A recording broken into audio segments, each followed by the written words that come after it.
The best way to understand how bad the conflict is in Sudan is perhaps to hear directly from refugees. Many people have lost their lives. Today, Al Janaina has been transformed into hell. I want the United Nations to intervene. We don't live like people. We're not eating properly. We don't have health services. We can't bear any more of this. MUSTAFA, a teacher, says his country is no longer a functioning state. At the Borota displacement camp in Chad, one after another refugee gives accounts of running away from large groups of armed men who roam the countryside terrorizing civilians. Most here are women and children, particularly vulnerable to kidnapping and sexual violence. The war is really bad. A child still being breastfed can be killed alongside his mother. His father can be killed. There is nothing good about war. Witness to death, they arrive traumatized, especially the youngest.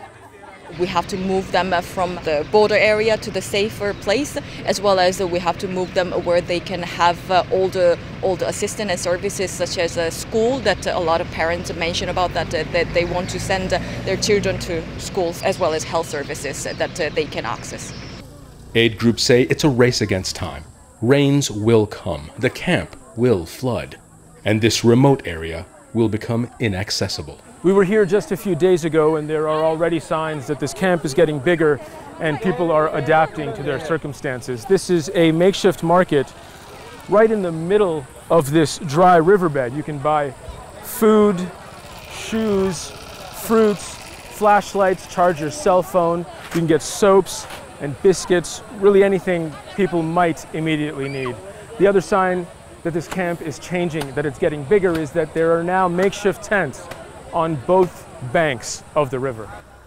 Attempting to bring order to the chaos, the UN has started relocating people. At a camp in Gaga, the newly arrived are welcomed by neighbors in a unique position to empathize. Sudanese displaced from the same villages by the war in Darfur in 2003. Perhaps finding some solace in seeing life goes on. Living without fear of attack is possible, and children can go back to school. Something that will come as a comfort to one teacher with a message to the warring sides in Khartoum. What you are doing has killed thousands, he says. Silence the guns. Stop the war. Zein Basravi, Al Jazeera, Borota, Eastern Chad. Still ahead on Al